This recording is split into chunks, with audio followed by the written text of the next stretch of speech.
West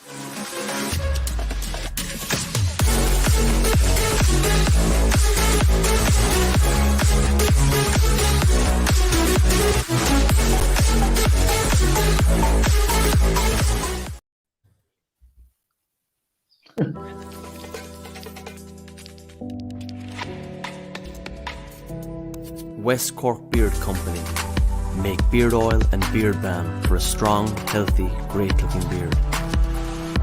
Handmade from all natural ingredients in Clonakilty, West Cork.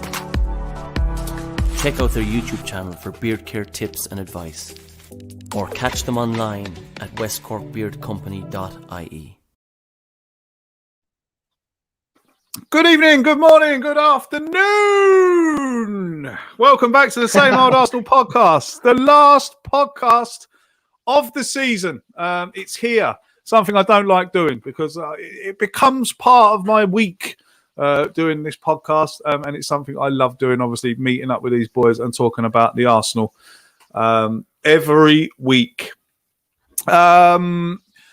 Just to let you know why, obviously, we're missing a member. We're missing one of our weekly regulars. Unfortunately, Dan isn't with us this evening. He's had some sad news regarding his family. So Dan isn't here. Dan, I know you're watching this. So obviously, we're very sorry to hear your news, mate. We send love to you, to your family, and of course to Mark and his wife. We're very sorry to hear the news. Obviously, I wanted to do this at the end of tonight's show. But now I just want to thank you, Dan, for everything you've done for me, everything you've done for the podcast this year.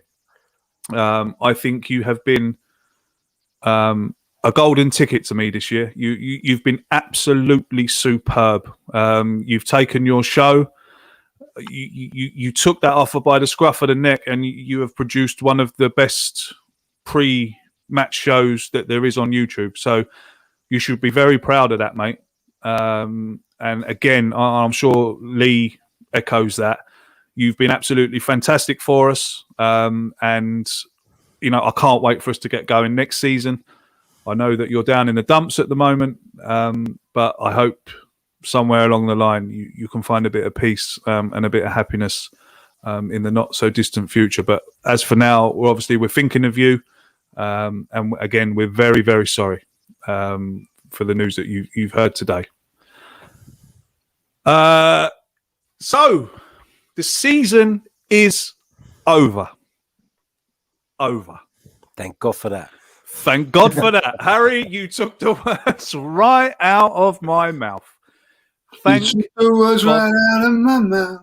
Yeah, thank God for that. A horrible season, wasn't it? I think probably not could probably describe it a lot more worse than that. But I think we'll just leave it a horrible season. A season that none of us saw coming. Judges, I'll start with you. We started the season with Mikel Arteta, and we were all kind of upbeat about it, and we were all saying, top four, we can see the team getting top four. We had Aubameyang firing in the FA Cup, and everything looked rosy.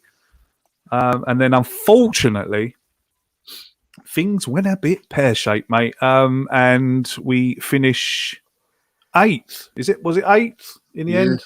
8th place. A point behind the unwashed down the road. They have qualified for the Anglo-Italian Cup next year. They shall be playing against Post Office FC and Supermarket FC. But look, we'll leave them off. Lee, give me your season review in a nutshell. Shorter. In a nutshell. Yeah. Disappointing, let down. Glad it's all over. I'm feeling glad all over. Anyway, glad it's all over. And I'll be honest, I'm not really looking forward to next season at this moment in time, unless something major happens in the summer. I'm really falling out of love with the football club, and it's not just about the winning and losing situations. I felt we was going to do really well this season. I felt that after the Community Shield, I thought we'd give Liverpool a good run for our money. We also first game of the season against Fulham, I thought it was great. The wheels just went off in the season. I'm going to say this now: the football's not even great to watch. It's mundane to watch. I didn't really enjoy yesterday's game. First half, I didn't think was great. Second half, a little bit better. But for the money that we're paying to be watching that, I'm a little bit worried going into next year unless there's major turnover. The fact of the matter is, guys, like this, like going into last season, we invested in £45 million Partey and a 20-odd million pound Gabriel or Willian, and we finished 8th again. So, it's got to have major turnaround now of players. I think at the end of the day, we need 5 players coming in, five top players in, 8 or 9, 10 going out. Because of no Europe next season, we need to trim the squad now. We don't need to have a bigger squad that we've got. So I expect probably maybe even 10, even double figures going out of players. Some on loan, some on permanent deals. But I expect some major transfer activity in the summer. If there isn't, we're going to be here next season disappointed because we haven't got Europa Conference League, and it's as simple as that. We have got to be chucking in some major money. Hard to disagree. I mean, those players going out, Lee. Can you name them? Have you got them etched in your head? Have you got them etched in there? I've got them etched in my thing at the moment. Obviously, with David Luiz is already gone, but I think Bellerin is going to be one to go. I think Willock. We'll take the money for Willock. I think that if it's a good enough deal, I think that not the way Arteta's talking, right? Well, I don't believe a word he says, Graham. You know what I mean? So I think that's a little bit cagey talk. Trying to up the price. Yeah.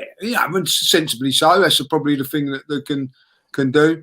Obviously, Guendouzi and Torreira will go. Danny Ceballos is obviously going to go back. Odegaard's going to go. Whether we can get him back on loan or not for another season, that remain to be seen. I would let either one of the Aubameyang or Lacazette go to fund other deals. So who else is there? Nelson, another one that I think will be on his way. Maitland-Niles will be. Maitland-Niles, whoever didn't sanction that deal for whatever reason, I don't know who it is, whether it's Arteta, that doesn't deserve a bit of the club. They had 20 million last season to take for him, and they chose not to, and he's hardly played this season. Why not take the money is ridiculous. And looking back on it now, we could have funded a War or somebody like that. I don't know. But we've got to be ruthless when it comes to this season. And I know people are going, what about Willock and all that? It's no good Willock coming back and not playing. Where is he actually going to play in the team?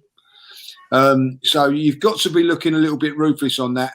And I'm sorry, but if we let Willock and Maitland-Niles go and we get 40-50 million pounds, that can fund Basuma or it can fund something else to help something else, then we're going to have to do it. And I think we're going to have to be ruthless in who we let go. I think obviously Willian's another one I think will go. I think that if you look at Nelson, where's he going to play? Because you've got to understand that we're not going to have another 10, 15 games. Where are you going to be resting? Where are you going to be these players going to be getting their opportunity? A League Cup tie? Not as far as I'm concerned, because we've got to go on and try and win that, get ourselves into the conference, Europa Conference League. You know what I mean? We've got to guarantee ourselves some European football. So we've got to be going for that, going for the FA Cups, which gets us Europa League. So we've only got domestic competitions next season. So, a lot of these guys, a lot of the younger guys, Balogun, they ain't going to get the opportunities they would have got if they was in the Europa League or the conference. Yeah, that's a good point, mate. It's a great point. I mean, you're going back to, the Arsene Wenger time of playing all the youngsters in the League Cup. But then you're dead right in what you say. We can't afford to even, treat that competition as a second-rate competition anymore, because of course win that and or the FA Cup, or win that, and it's into Europe you go. Graham, I put out a tweet yesterday after the game, and I got people took the mickey, and as they do, but that's okay. That's their opinion. I put a tweet out to say that I don't think Arteta's job is as safe as we think it is. And then lo and behold, in the papers this morning, whether it's true or not, there's reports in there, and from various journalists, there's reports in there that Edu and Arteta might not be as safe as everyone thinks. Even in the chat here, people are mentioning it. Edu is supposedly on his way out. Josh Kroenke was there yesterday to watch. And news on the street is that Edu is getting ready for an exit, Graham. I mean, what would you feel about that? I think the Kroenkes obviously have been hit hard by no European football.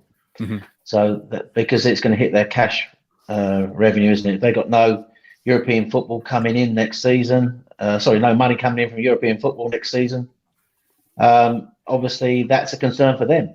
And I don't think the Kroenkes, from what I'm learning, are as financially secure as what we think they are. Yeah. And I think if the right bid came in, they might sell because obviously the Super League not happening stung them hard. No European football stung them hard.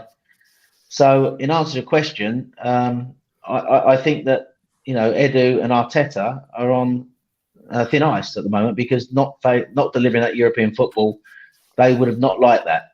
And I think whether they go or not remains to be seen. I think they will get the start of next season, but he's got to hit the ground running next year in those first 10 games for me and win 6 or 7 of those games. Because if we're with the fans back more next season, if we're still playing the same type of football, if we're delivering the same sort of results that we delivered at the start of last season, I don't think they'll be there. You have to remember that the first 14 games last season, we only took 14 points. We only scored 15 goals. We struggled to create. Arteta was overcoaching the team. They were not producing it on the pitch. They're getting up to the final third, okay, but just not shooting a goal. I think in the first 14 games last year, I think we averaged something like 10 shots a game. Our 2 elite forwards who was playing in these games were only having 3-point shot, 4 shots per game.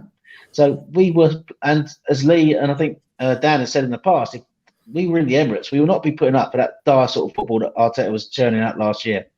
So, but one thing that happened this year, Craig, is he stumbled almost by accident upon the youth of this club. Go back to Boxing Day. That was a turning point in the season that delivered a better return that's probably bought him a bit more time. Because we have to remember, he has gained a bit of momentum now from this last 24 games of the season where we got 47 points. Only Man City scored more points than us, averaged more points than us in those final 24 games. Not saying it's still good enough, the Arsenal, to finish 8th, but it could have been a lot worse. And we were even being bantered for being down in the relegation zone, weren't we, back in December? Yeah. But he stumbled across the youth in this team, and that is Saka, Smith Rowe, Martinelli, Tierney, right?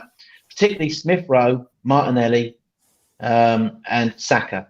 If he's got to do one thing this summer, he's got to support these young players by putting the right tools around them so they grow and this team gets better next year. So if he doesn't do that, I think he's not going to last the Christmas. I don't know what Harry thinks, but I think he'll get time in the summer to rebuild, but he's got to support those young players. They are growing faster than a lot of the players in this team.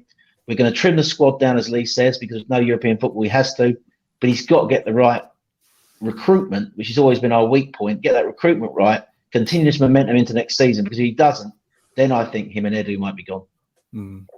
Harry, you wrote a brilliant piece about the transfer activity. It was you, wasn't it? Before I carry on. Can't even remember. For 90 minutes. Was it that was you, wasn't it? Maybe, probably, yeah. Which one? I've written so many. All right, okay. Well, you wrote a good piece that I was reading today at lunch about how Mick Arteta has got to get the transfers right, and you see that going for the younger generation of players now is something that he has to do. So obviously, Lee talking about the squad needing changing, and Graham talking about how the young players have got to be supported. What is it that Arteta has got to go out there and look for? What is it that Arteta has got to go out there and get to make sure that we don't see another season like this again? Well, first of all, he went into last summer's window looking to play one way, or he started last season playing one way, and then he changed it mid-season. So all of a sudden, those summer plans that he had, and the deals that he'd done last summer, I'm not saying that they didn't particularly fit with what he was trying to do in the second half of the season, but the fact that he changed system midway through suggests that he was never really convinced that that was the way he wanted to play. I think Graham's absolutely right. He suffered from a real lack of creativity at that point up until Christmas, and then out of a bit of desperation, I would say, threw in the youngsters, changed it up a little bit, and it worked. And we went on a pretty decent run after that, and he stuck with it ever since. I think I'm right in saying he's only veered away from that 4-2-3-1 once since actually going back to it. So it's clearly the way he wants to play moving forward. And then he brought Odegaard into the club, who was another number 10, which we needed. Emile Smith-Rowe's been fantastic as well. I think now that he's probably got a little bit more of an identity, he needs to start looking for players that are... It's hard to explain, because for Arsenal right now, we know that we cannot go and compete with some of the other clubs for 70, 80 million pound players. It's just not going to happen, particularly without European football. So we have to be a bit creative in the transfer market. And I think if the piece that you're referring to is the one I'm thinking, I was talking about the need to go for players that are low risk but bring high reward. So players that, somebody, I'll tell you who fits into that category perfectly. Someone like Matteo Guendouzi, who you spend £8 million on. You're not ever going to you're never going to lose your money on Matteo Guendouzi. You'll always recuperate that £8 million. But the guy's potential, had his attitude been right, is that of a 30, 40 million pound player. And that's what Arsenal, under Arsene Wenger in particular, did really, really well over the years. They found players that people weren't really taking notice of, brought them in for low prices.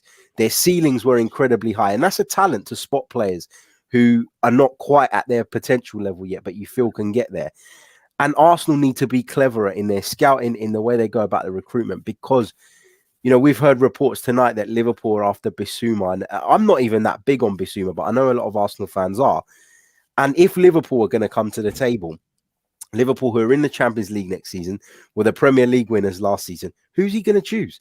So we have to be creative in the transfer market. And sometimes that is going to mean Arsenal going out and bringing in players that you go, not who I would have had on my list.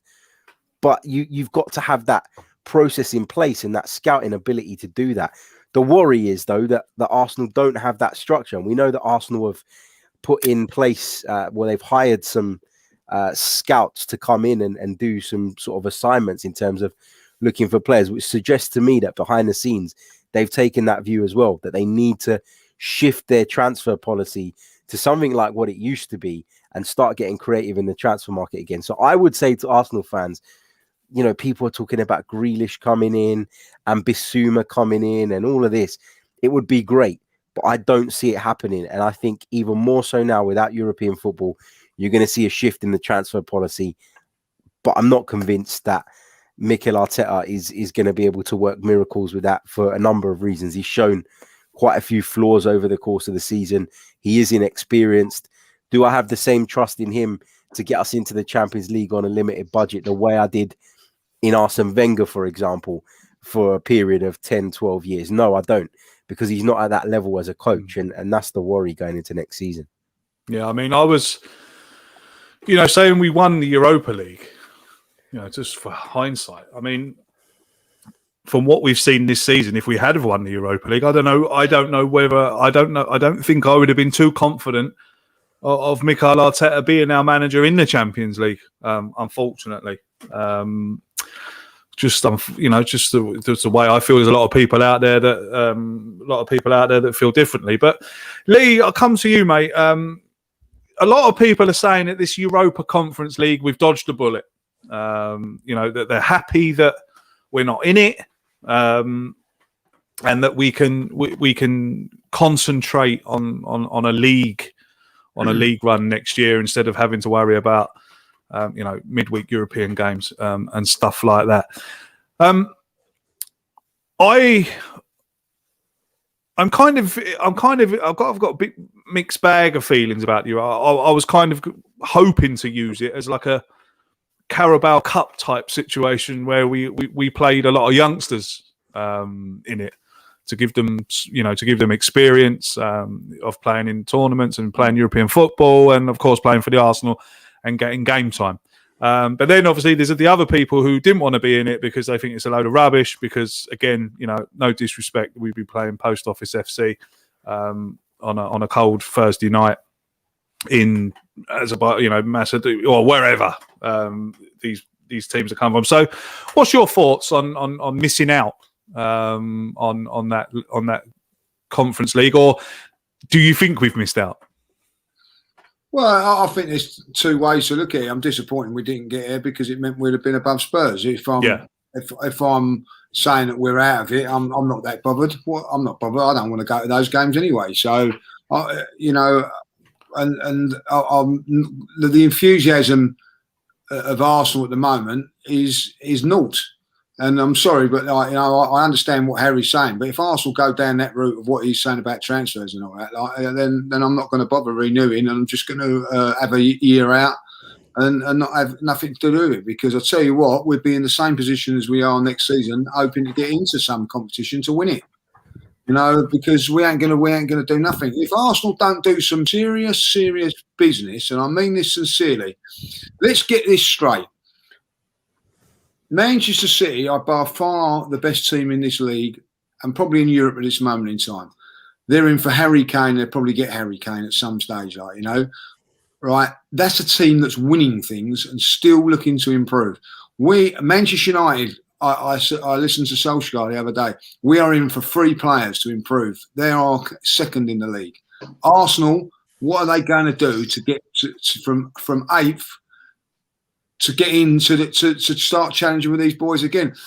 They spent 60, 70 million, as what Harry's saying yesterday, saying that he's doing, like buying someone like Gabriel that's going to earn some good money. It's a good business thing with that. It has got us nowhere. It's got us in the same position in the league. Now, I'll be honest, probably West Ham won't have such a good season next season because the Europa League may take it out of them a little bit, So that might push us into 7th place with not doing nothing, doing what we're doing now. They're still not good enough, Craig. It's still not what we need to be.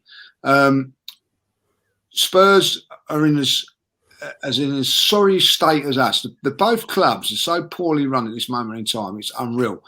But we'll see what they do and us. Now, they've got the 100 million, whatever they're going to get for Harry Kane, and it depends what they want to do with it.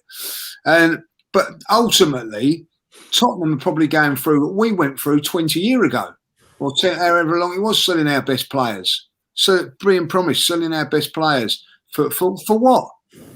For 8th place in the league now. I'm fed up with it all. I'm fed up with being lied to, fed up with making excuses about things and everything like that. I don't care what anybody says about this pandemic and all that. If the fans come back next season, Arsenal start making proper money again. They're not losing money. They're losing money, but it's money. They're not actually losing the money. They're actually losing money that they've not been able to earn. We've all done that. You know what I mean? Like my earning capacity has gone well down because of what's gone on, But ultimately, I can make it up next year or whatever. That's what I'm trying to do, and that's what Arsenal will do, and all these other clubs will do. So I'm at a stage now where I'm saying, well, what are you actually going to do? Like, the Cronkies might sell, right? Okay, like as Graham said, they might sell. Well, they've just had a 1.8 billion fucking whatever it was deal. They're not going to sell. They don't need to sell. If they had no interest in this football club, you would not have seen Kroenke over this week. And ultimately, he would have been there and there weren't that much outcry yesterday because I think, like, you know, there was a lot of rain and everything like that. Cool, and I went there, I got absolutely soaked. You know what I mean? So, and there was hardly anybody there compared to what I thought was going to be there. But that's by the by. You know, the fact of the matter is this: whether the fans protest and whatever, it really comes down to what these owners want to do. Now, if you're turning down £1.8 billion, you must have some money somewhere along the line to be able to turn that down.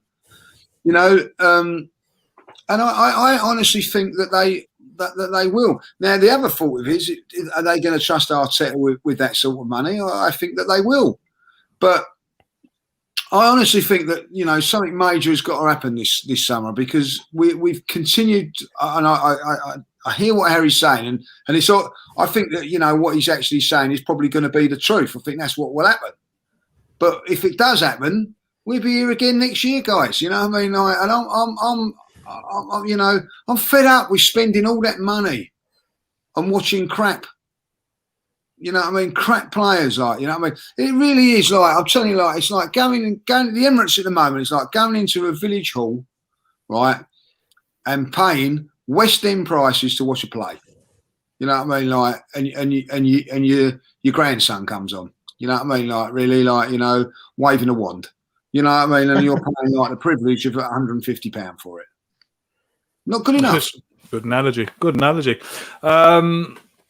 Graham, have you got anything to say on that? Because I have got a question for you. Yeah, I will say that in response to what Lee said, I will throw this at him, and that is that obviously the bid came in. First of all, the first thing that we heard was the Cronkies come out and said that there would be no bids. Lee, they said there'd be no bids, and Daniel Ek had made a bid. So then basically it came out that he had made a bid. So basically that tells me that there's a bit of a game going on here, in that basically that's his first bid. They want him to bid more. So if he was to come in with the right price, I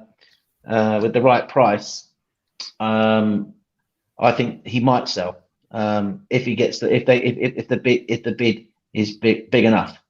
I think in terms of what Lee's saying, to get them out, I think the fans are going to have to do something that basically they're not going to do, and that is just not turn up for football matches. Yeah. The kit deals, everyone says don't buy the shirt, right? But they got that money already from the sponsor of the shirt. That money's already given to them in advance. So not buying the shirt won't make one shred of difference at all to them. But what will hurt them is fans not turning up at the stadium. So, and I know season tickets, even if you renew, you know, and this is going to be hard because, you know, as well as I do, if you've got a season ticket, if you don't renew it, someone else is going to have it, and that's why you don't do it, right? So, but if fans just stop going to games, they will then, and they stop making that sort of revenue, then that will put pressure on them. Maybe then they would sell. But I do think, in response to what Lee said, I think that they would sell for the right price, Lee. 1.8 obviously is not enough. So if he was to come back with more as his second bid, it's a bit like buying a house or something, isn't it?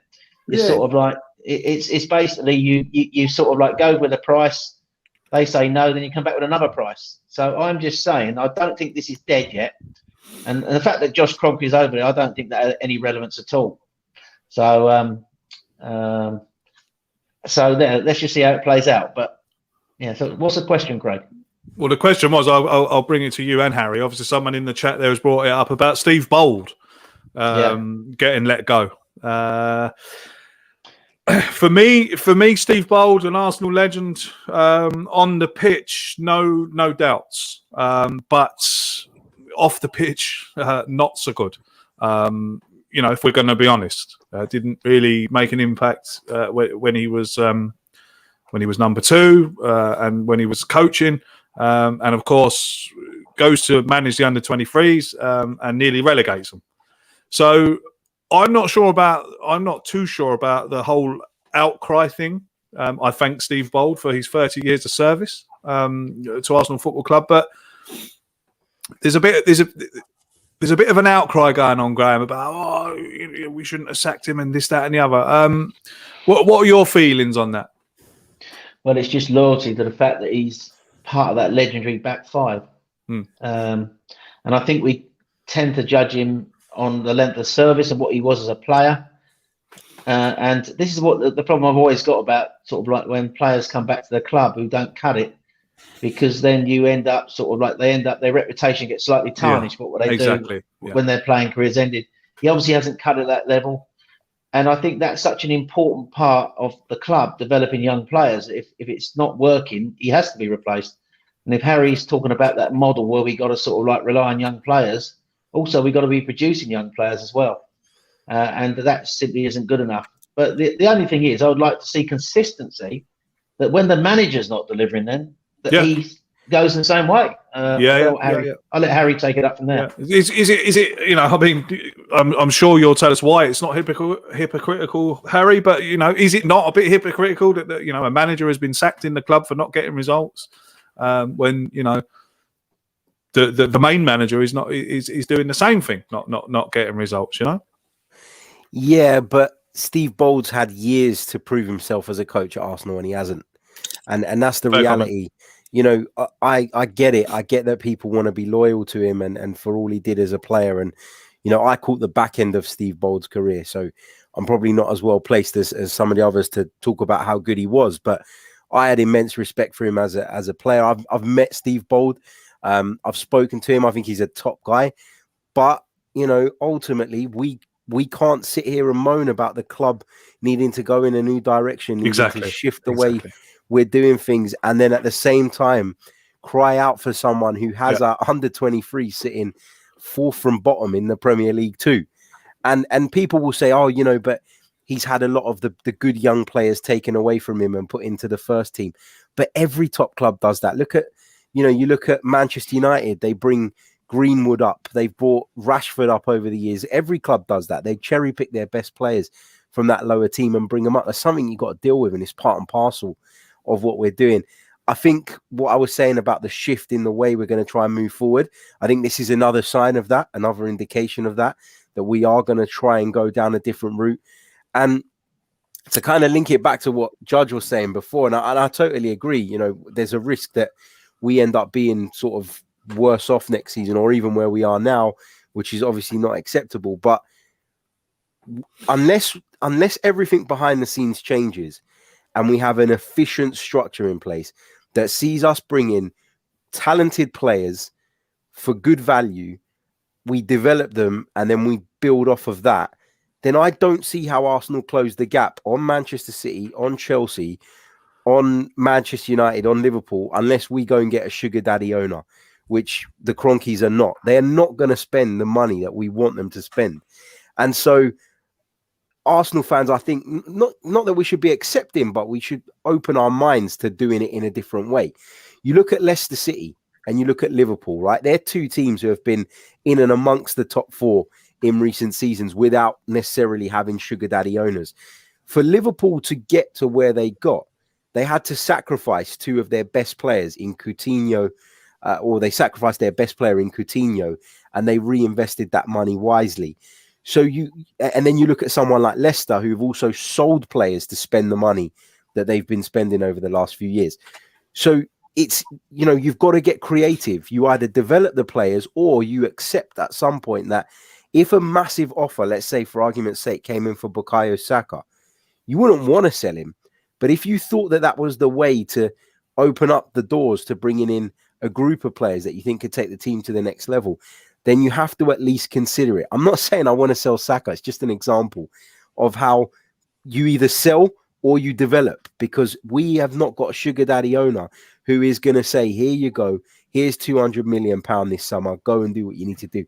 It's just not realistic. They've never invested. Why the hell are they going to do it now in the middle of a pandemic with no European football?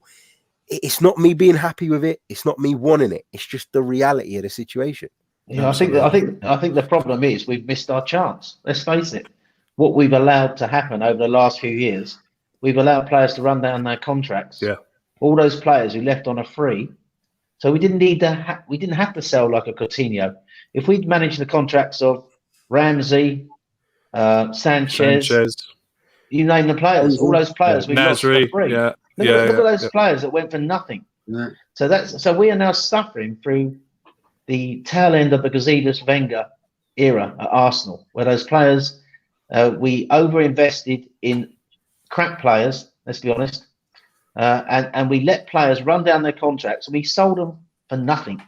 And now that is why we are where we are, and it's too late, isn't it? These clubs now have gone past us, like Leicester, because they've invested, as Harry said, they've got a clear plan, they've invested well. And when they sell one of their best players, they spot that next good talent that comes in, admittedly, as Harry alludes to what we should be doing. But we've missed our opportunity. And the problem now is that those top 4 clubs are so far ahead of us, there's going to be a hell of a lot of pain. So unfortunately, Lee, you're either going to go going back to the stadium watching crap next year, or you're not going to be renewing your season ticket, because I just can't see how we can get back to investing the levels that you want. Yeah, and that's the thing. Arsenal played it this very clever, because they've actually give you a holiday for a year, right? So if they know, holiday for a year, they're not going to just give it to somebody like that. That's going to go to a tourist or whatever, so they can make money back on certain things. Like, you know what I mean, very clever what they've done there.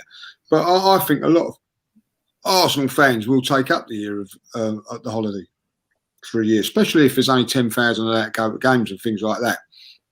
I'm pretty sure a lot of people will. I'm sorry, you know what I mean? This owner turned around and told me I was to be excited. Well, I haven't been excited. In fact, I am so down about Arsenal. I'm glad it's all over. Look, listen, every Arsenal fan that I'm speaking to at the minute, I'm glad the season's over. So everybody's glad the season's over. Why? Why are you glad the season's over? Because you're not been happy with it. Well, so don't look forward to the next one then, because you're going to get exactly the same thing. And this is the trouble. I hear what all you say, I shall wait and see what happens. But I feel that if the Cronkies don't do something, and then there's going to be like, I think, because as much as there's a lot of people saying about Kroenke out at the moment and whatever, there's a lot of people that are saying, hold on a minute, they've spent a lot of money, spent 45 million on so-and-so, they spent 28 million on Gabriel, they put their money where their mouths are to a certain degree, which they, in fairness, you could say that they have. But so I think that a lot of people at the moment are just saying, well, hold on, let's see what happens with them, and then make a judgment up from it. There's a lot of people, I say, sit on the fence, but there are a few thinking, let's wait and see. But we've been waiting and seeing for a very, very long while. You know what I mean? This is not the first summer this has happened and thinking everything's going to go here and there. And I just, it'd be interesting to see how this pans out. The fact of the matter is, if Daniel Ek has got the money and he's going to go, look, listen, he up the bid and all that, if he's prepared to up the bid to 2.2 billion, then I expect that if he does come in, is he going to chuck the money? Is he going to be a sugar daddy? I don't know. I'm not so sure. So there's problems there, isn't it? Is he going to have enough money to fund the club the way we want it to be funded? I don't know.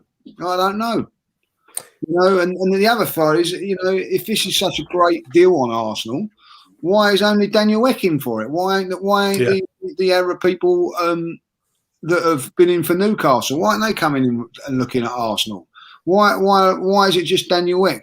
I'm not so sure. It's just propaganda. I don't know. I'm not 100% sure of it all. Harry, you were going to say something? I was just going to say, the thing is with football, and I was talking to someone on a podcast about this the other day, and he made a really good point. The reason you should never be too down in the dumps about it is that you're only ever 2 or 3 decisions away from changing your fortunes. You only need to sign 2 or 3 players that will take you up to a new level before everything looks completely different. Very true. You could, Liverpool, sell Coutinho, everybody looks as if it's a disaster. And then they make 2 bang-on decisions in Alisson and Van Dijk, and look at where they went from there. So you're only ever 2 or 3 decisions away from getting it right. And Arsenal, Daniel Ek might come in and not be a sugar daddy. I'm not saying that, but what you need someone who cares about the football. And so if they're seeing that throwing money at things is not necessarily working, they've got the understanding of the game, the expertise, or at least the people around them to appoint people that will be efficient with what the club have.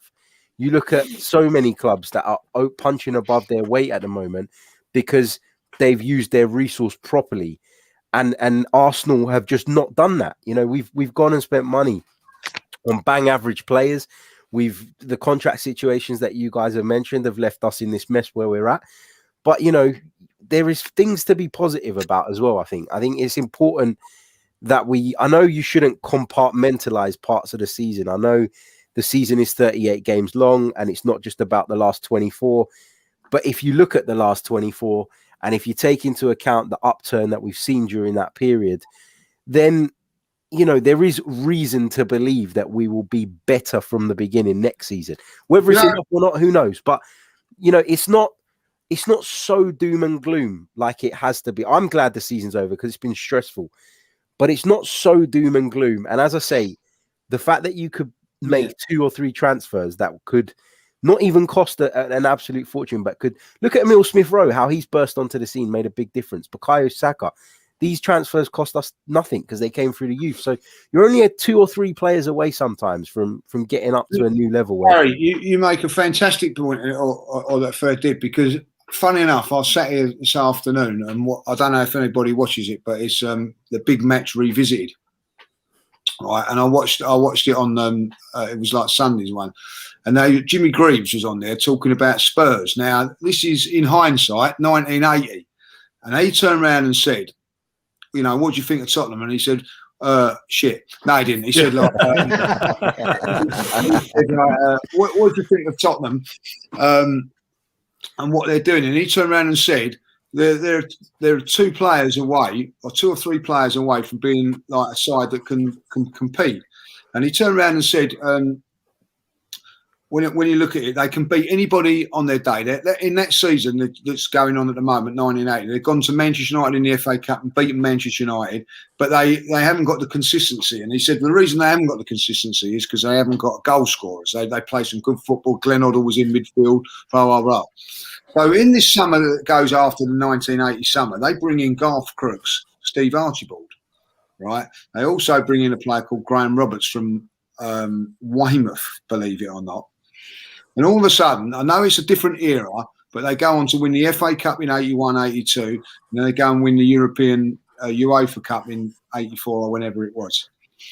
And Spurs then they had Ozzy Ardiz, they become a really, really a good side when Arsenal was suffering, you know what I mean? Like, it was a bad time for me going through school, was this team.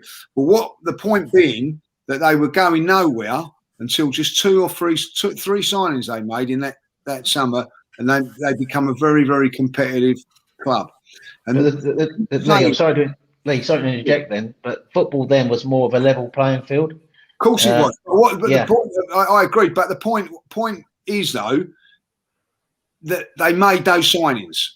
If they didn't make those signings, they'd have been still like where they were, stuck in the mid-tables and whatever. Like, you know, they made the signings, and I don't think Arsenal. I think the 3 signings away, probably 4 or 5. But if they could get make some big investments in that midfield area, Arsenal would be a lot better than what they are. A lot better. And also, the other thing to consider is that, you know, there's a bit of a kind of snobbery as well among Premier League fans in general. You know, we look at some of the players that we would like to see the club sign. You look at, and I always use the example of Bissouma, right? Because he's had a good season for Brighton. There's no doubt about it. And if we signed him, I'd be quite pleased. But he's not someone I look at and go, well, there isn't another Bissouma out in Europe who we could bring in for half the price. Because I'm sure there is. I'm sure there's someone with the same physical capabilities as him and with the same technical level as him. I really do believe that. And you look at some of the players that Leicester have brought in over the years, you know, somebody like Wilfred Ndidi is a prime example of that, who nobody had a clue who he was. He comes in and he can dominate midfields. It's just about what we were so good at was scouring the continent and finding talent before anybody else did. And I know everybody else has caught up with us, but this is why the approach, the textbook, if you like, needs ripping up and starting again, because we've, in our obsession with trying to show that we are a big club, we kind of we moved to the Emirates Stadium so we could compete. We haven't competed, but every now and then we go and break the bank for someone just because we're a big club and that's the thing that the fans demand. But actually, you need that calm head sometimes within the club who's a football man who says, I don't care what the fans on Twitter say about Bissouma. I can go and get one of those from the French league, for example, for half the price. And that is the sensible decision to make from the club's point of view. Block out the noise and do what's right. We haven't done that. You know, we've always, every summer, it's how high profile are the players that we're going to be linked with. And everybody turns their nose up at all of them. I do it sometimes as well, but it's about being efficient and smart with your money.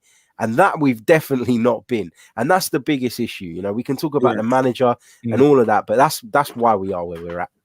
Yeah. Coming on to the next topic I wanted to discuss this evening was the graphic that I'm sure we all saw on Twitter today of where we'd be if there wasn't any VAR. VAR has been very unkind to us this season. To say the least.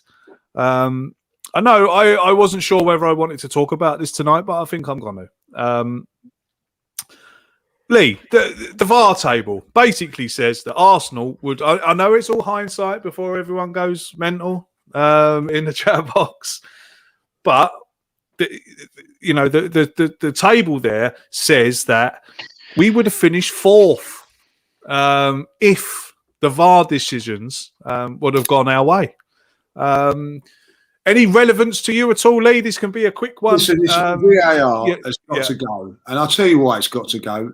Every single week, there's controversy. Every single week.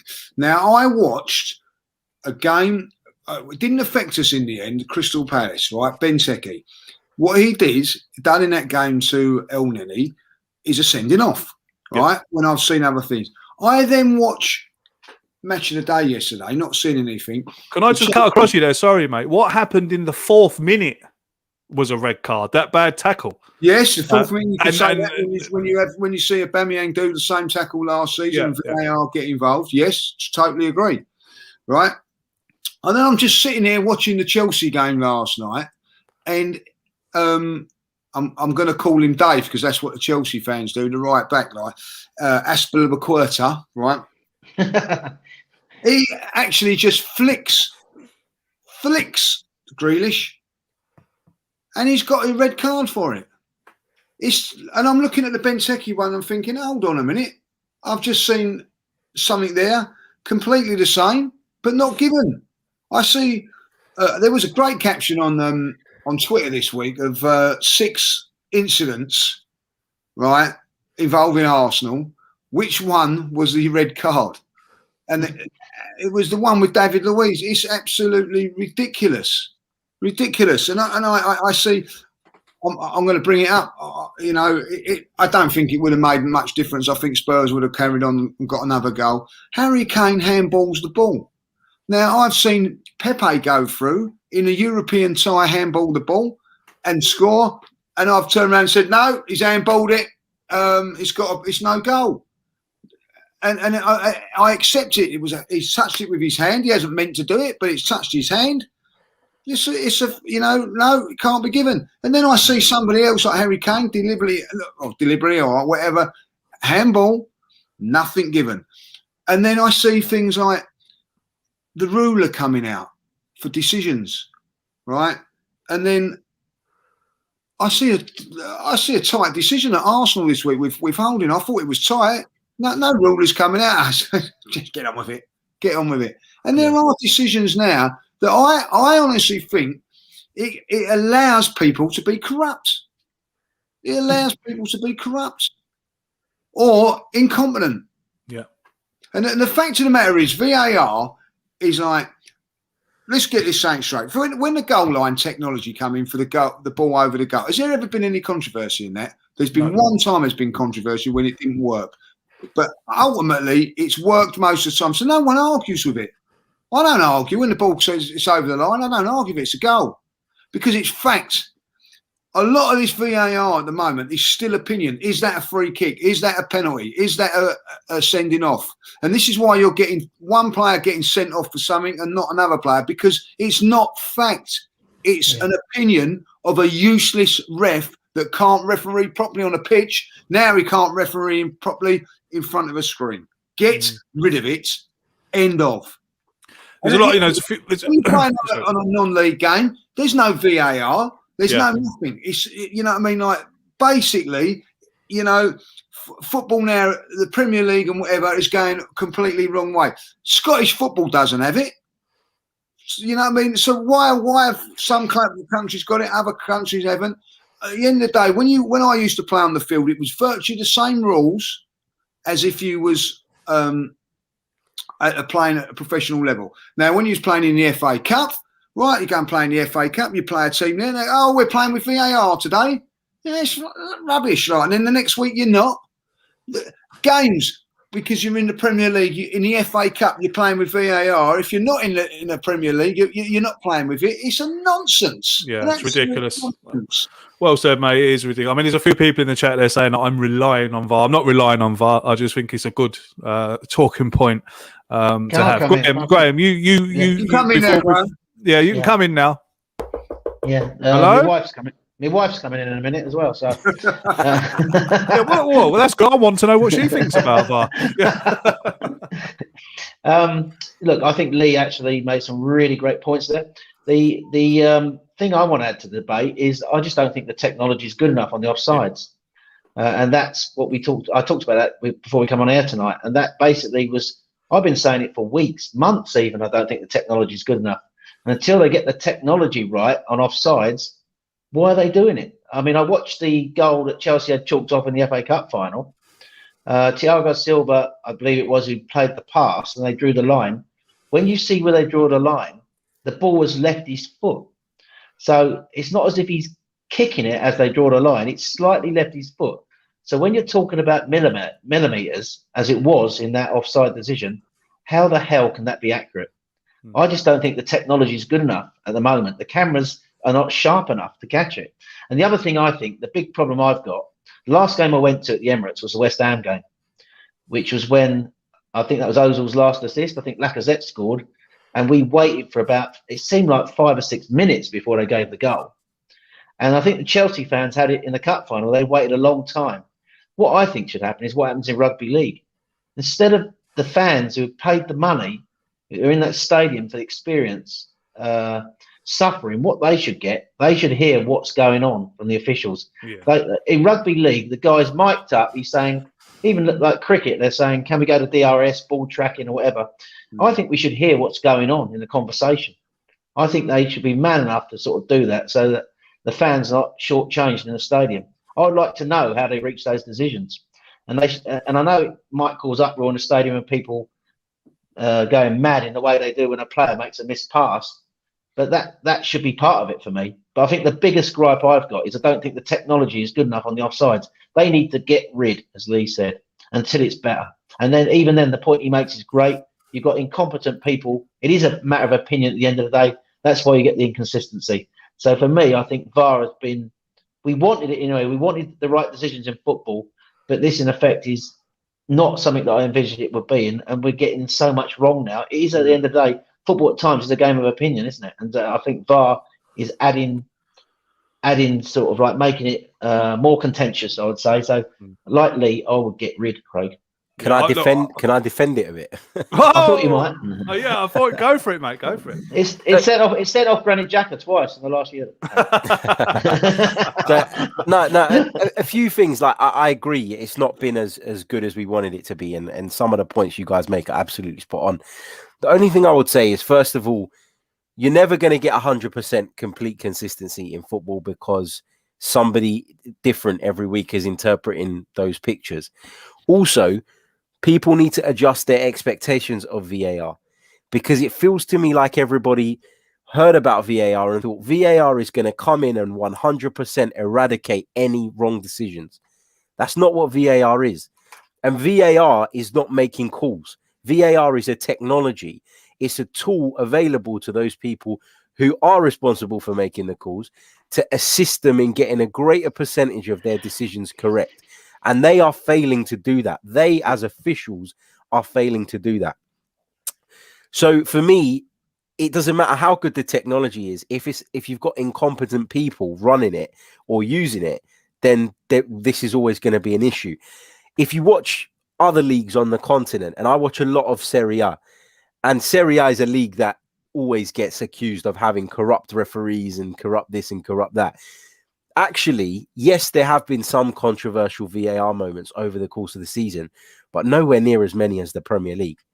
We're not talking about VAR every single week after every round of Serie A games. Why? Because the officials in general are at a much higher level and at a much higher standard. So this is a problem that is a problem across the board with regards to VAR. It does need to improve across the board, but it's a bigger problem for us here in the UK and in the Premier League specifically. Going back to Graham's point about the offsides and the cameras, maybe not being sharp enough, or maybe the picture not being paused at the right moment.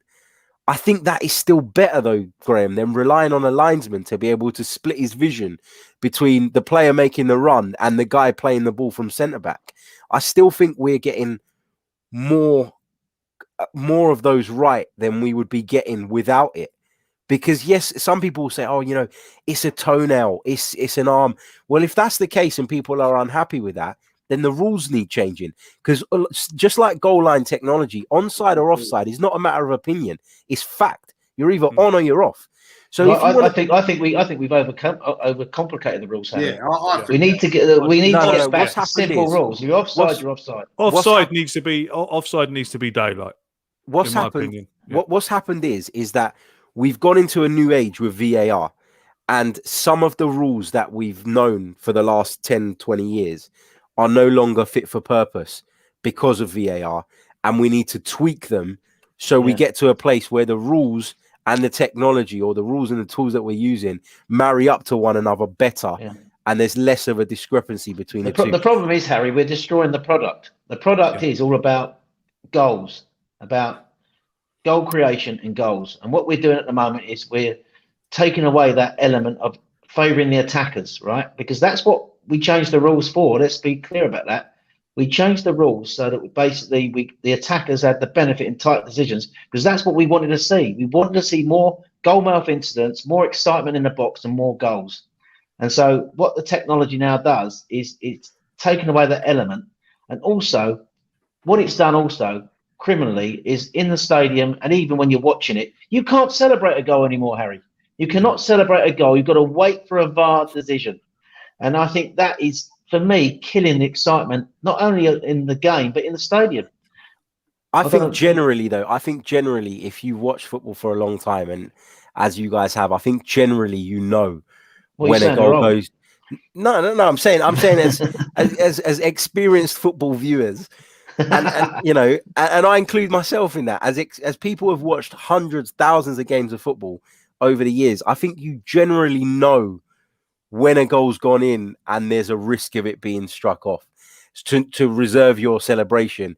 And I think there's other goals where 100% it's a goal and you can let loose and go mad. If Tielemans' goal in the cup final, I know there was talk about there being maybe a handball in the build-up. It should have been disallowed for handball. Yeah, but that's what I mean. That could have been brought back. What the point I'm trying to make is, if someone bangs one in from 30 yards, most of the time that goal is going to stand.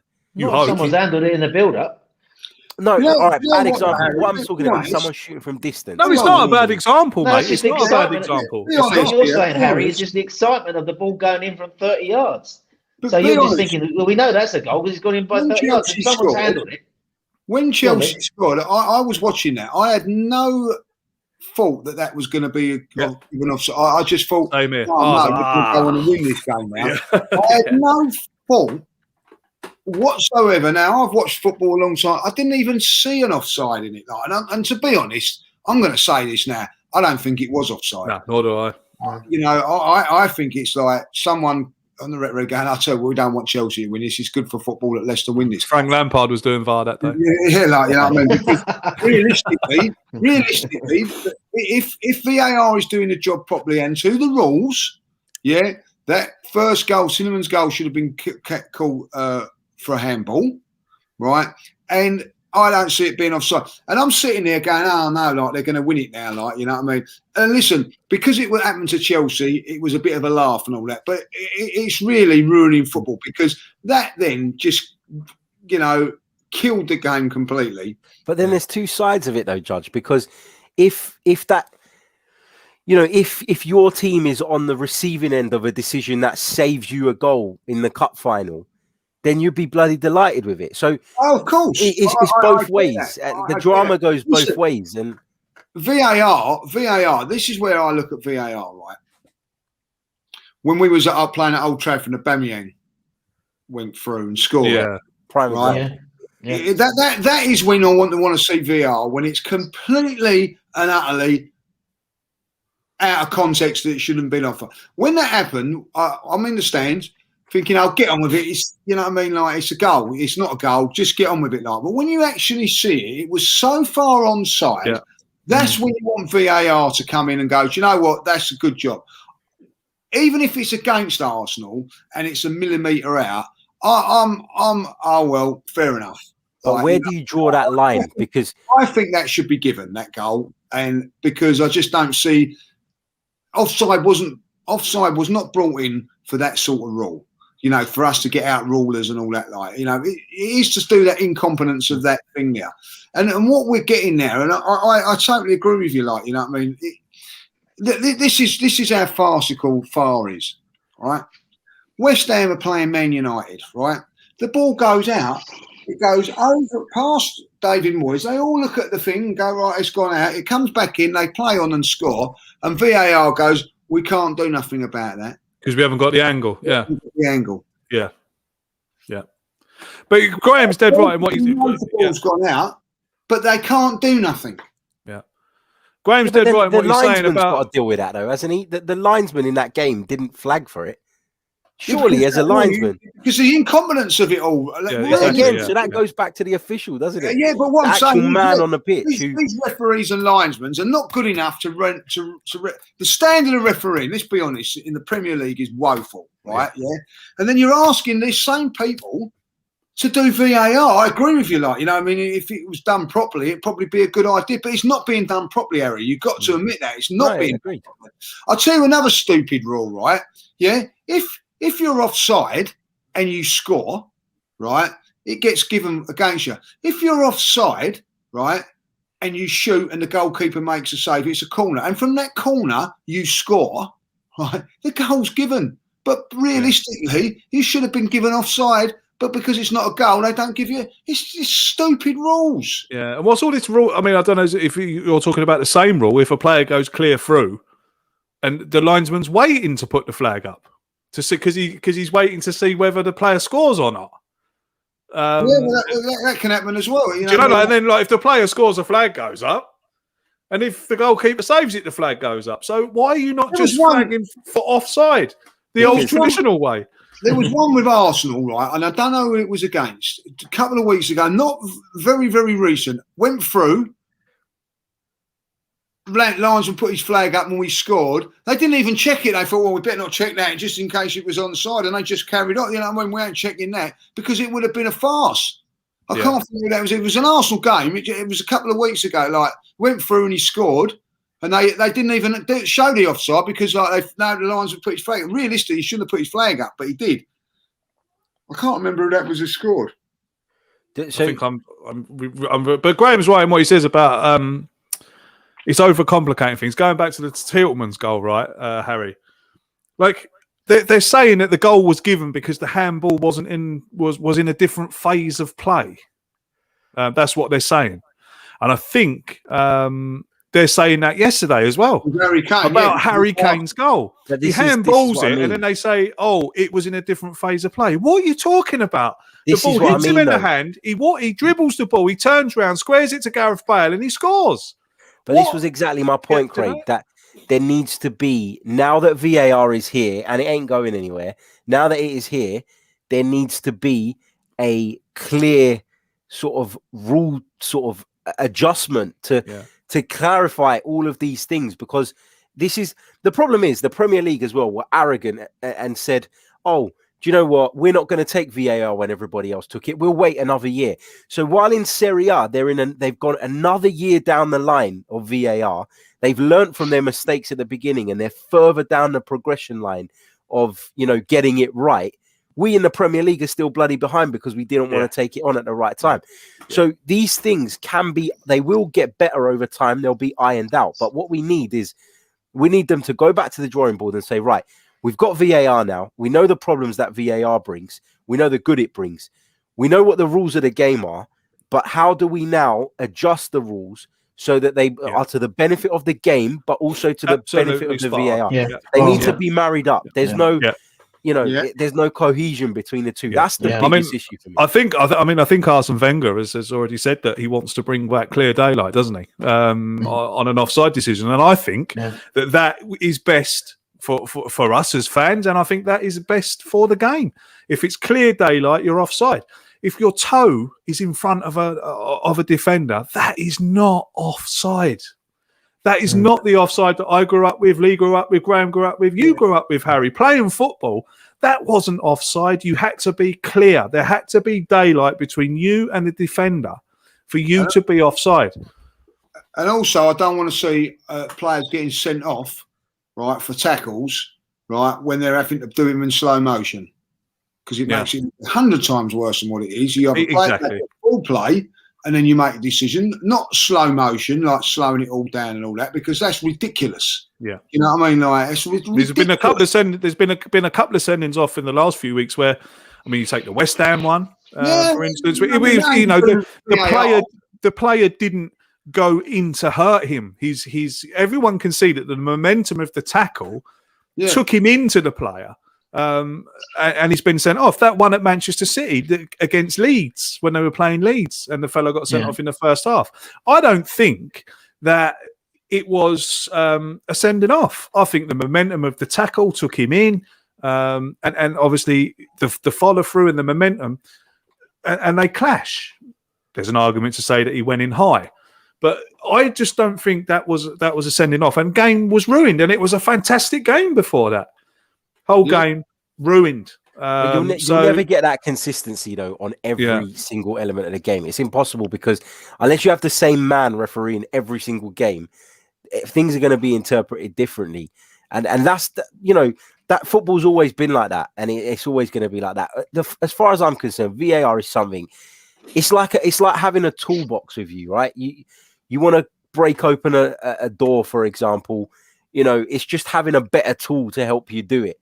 You should still know how to do it and know what you're supposed to be doing yourself. I agree that the incompetence is there. But I'll tell you what though, Harry, right? And that is a great point that Craig brings up about the West Ham one. Like, when I see that, it's never a sending off, right? He's cleared the ball and we all see that, right? But you have to ask yourself, right? The VAR bloke in the VAR has asked the referee to have a look at it, so he thinks it's a sending off, and then the referee thinks it's a sending off as well. Two of them, and the whole footballing fraternity, the whole players and all that say it's never a sending off. But apart from these two that have said it is, you know what I mean? Like, unbelievable, and that's nothing to do with VAR. That's incompetence, and that's where the referees have to be strong enough to say, "Okay, I've been sent over to the monitor because of the VAR feeling it might be a red card. But I still have to have enough about me and enough confidence in my decision-making ability to stand my ground and say, no, that's not..." More often than not, when a referee goes over, he does change his decision. And you look at, like, as I keep using the example of Italy, because that's the league outside of the Premier League I watch most. But you've seen referees go over loads of times and go, well, you've sent me over to the monitor, but I still think I made the right decision. So sod it. Let's get on with the game. And there needs to be that strength from the referee to say, I don't care that you've sent me over. You've sent me over. I've had a look and I still think I was right. So let's get on with it. Yeah, sorry for that last comment I just put up on the screen. I pressed the wrong button. And we seem to be getting what they call in the streaming world trolled or raided by silly people who want to come in and make an account and come in and call us silly names, and then they get blocked, and then they go back and they make another account. So he can come back in. Yeah, exactly. Like it takes me at least 10 minutes if I'm doing a new email address to get that. I mean, I had to do one for work this week. It took me about 20 minutes. Try and get through it all. Lads, look, shall we talk about? Let's talk about some niceties. Who's player of the year, Lee? Who's your player of the year? We'll talk about player of the year, young player of the year, and goal of the season. Lee Judges, who's your player of the year? Saka. Graham, who's your player of the year? Saka. Graham, Harry, who's your player of the year? But it can't be Xhaka. No, Saka. No. Over the course of the season, it's Saka, yeah, for sure. Yeah. Young player of the year? Craig, can I come in? Craig, can I come in? Yeah, just to say that if Saka gets it as young player of the year, he'd be the youngest player to become Arsenal player of the year since Jack Wilshere. Wow. I think Jack Wilshere was about 19 years and 5 months. I think Saka might be 19 years and 8 months. I don't know if Harry can confirm that. I don't know, to be honest, mate. But you're the journalist, mate. You're the Martin Tyler. But I haven't got my notes in front of me. Can I throw a player into the work? So I think might be a little spanner. Xhaka. No, Pepe. Yeah. Good luck. Good into the season. But it wasn't his fault. He wasn't trusted at the start. That's why. I think he's been brilliant. Had he played at the start instead of Willian, we might have. He's been brilliant since Christmas. So I tell you what, I think he's been really good since he got sent off. He's come back. So what's Harry? What do you see as the change in him? What's suddenly changed in his game that's made him better in these last few weeks? A bit like I was saying to you last night. I think that he's improved. He's improved his overall game, not just in the attacking third. I think he does a lot more defensive work. I think his tactical understanding has improved as to what he's being asked to do and the gaps he needs to fill when he's not on the ball. Nicolas Pepe's always shown when he's got the ball at his feet, as unpredictable as he can be at times, he can make things happen. He's always carried a goal for it throughout his career. But now you're seeing a more complete player. I think tactically he's a lot better. I think as I say, I think he helps the right back out a lot more, or the left back, whatever side he's playing. I think he picks up picks up key areas and pockets of space across the front line. But more importantly than any of that, he's a confidence player, and he's had a run in the team lately, and that's that. He's only started in 42% of Arsenal's Premier League games this season. That's less than half. Yeah, that's so amazing. Yeah, to have that goal return. Yeah, what he's returned. Yeah, that's superb. Daniel Shaw says that Pepe is surely the most improved player of the year. If we go back to our under 10 presentation nights, we have most improved player of the year. What odds would you got at the start of the season that he would have been at the end of the season on the same number of goals in the Premier League as Pierre-Emerick Aubameyang? Yeah, He's a very good finisher, Pepe. I'll tell you. That goal. Yes, I mean I'm going to come to the next question. And Lee, have you got a goal of the season? Do you know what? I think the goal of the season for me was Pepe's one against Crystal Palace, to build up for it. Finish. I was going to say. I thought that was brilliant. Great move. Great cross. Everything about that was great. So I'm going to go for that one. Yeah, Graham. I think the goal we scored in the Community Shield will be up there for me. I know it's not in the Premier League season, but we literally played out from the back and then switched it and brought Aubameyang in, and he scored a great goal. Yeah. So that would be my goal of the season. I agree with Lee. In the league, I would say that goal against Crystal Palace.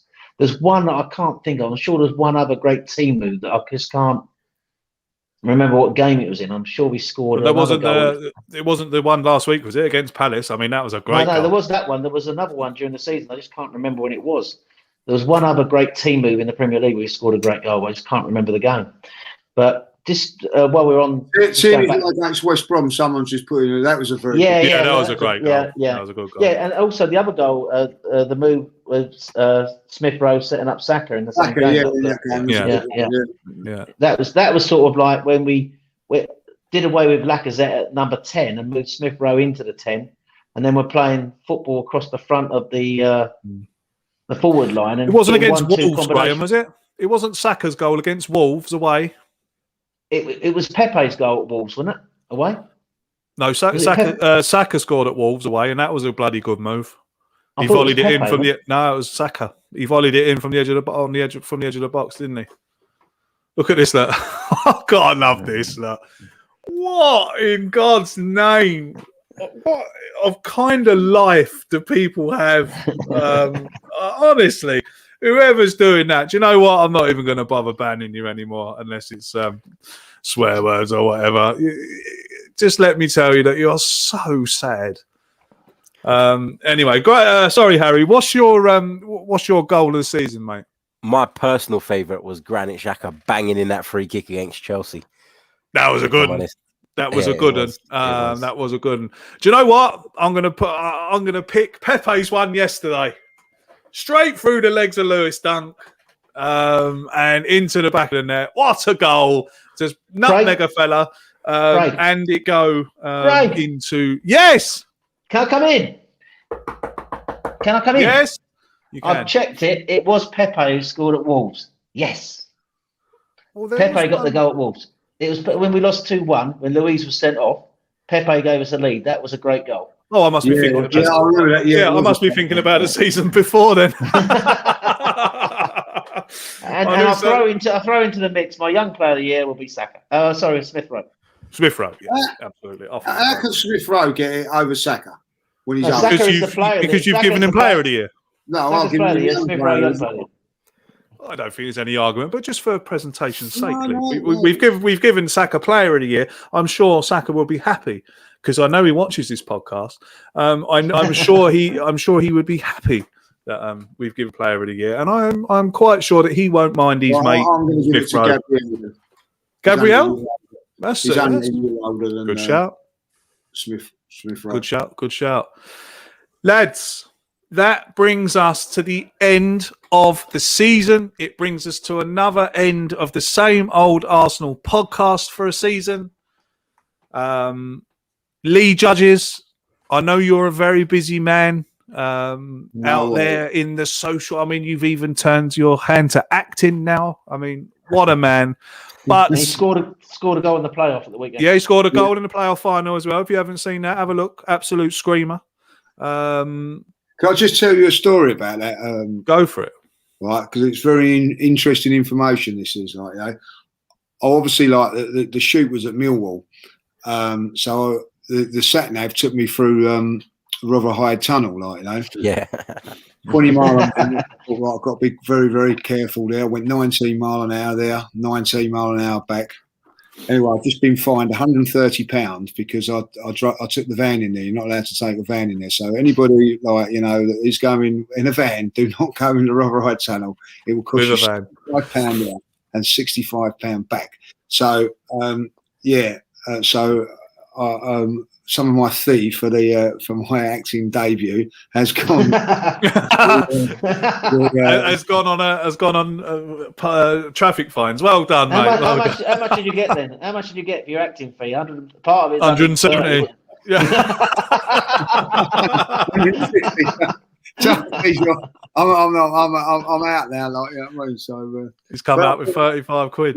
So be careful for that. I just thought of a question, right? Had VAR been in place in the 1966 World Cup final, would England have won the World Cup? Yes or no? Yes. No. What yes. you think, Jeff? You think Jeff Hurst's shot was over the line? Clearly over the line. We've watched documentary over scientific fucking pictures. The ball was across the line, and it doesn't matter. I'll tell you why that ball was across the line. I'll tell you this now, right? That ball hits a bar and comes down. Coming onto that ball was Roger Hunt, right? Now, are you telling me that Roger Hunt puts his arms in the air and turns away from the ball if he doesn't thought that ball would go over? He would have headed that back in the goal and had a goal for himself in a World Cup final. That reaction alone tells you that ball was across the line. Do you agree, Lee? No. Of course he doesn't, because anytime I speak a little bit of sense, he always goes against it. Nine. Harry, are you going for the goal or not? Nah, it's no goal for me. Well, he's going to say no, isn't he? The Cyprus fan, isn't he? But he bloody or It's nothing Greece. to do with it. It's nothing to do with it. Yes, it is. I'm a fair football man. I like Harry to the see Greek. justice carried out. I like to see justice carried out. Judges, yeah. So, Lee, you know I love you. You know, Man. yeah, you know you're one of my best mates. So, look, thank you very much indeed for giving up your time every Monday night. To come, absolutely. I love it. come I here. love it. Thanks for everybody that's been watching and in the chat and all that. You know, special people, and so thank you for all the support, everything you do. I feel very blessed and always honoured to come on the same old Arsenal. I love it. Well, it's you know, it's your podcast as much as it's my podcast. You're the host, co-host. So yeah. There's people in the comments there saying we should do a live one next season. Can you imagine that? I mean, look, if COVID allows it, I think it's something we should think about. I think it would be quite cool to do, wouldn't it? If you own a hall somewhere in London, in North London preferably, get onto us. Thanks to everyone. Yeah. Thanks to everyone who's donated to the podcast this season. There's a lot of you putting super chats there before I stopped them, but you all understand why I've stopped them.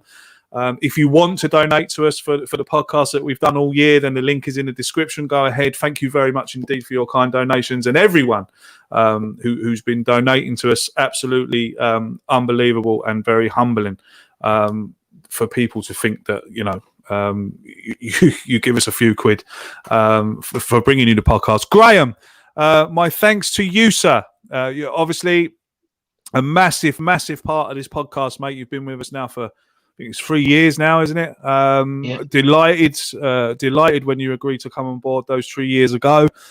Here you are still giving up your Monday nights to come and talk Arsenal with us. Graham, I could listen to you talk about football all day long, mate.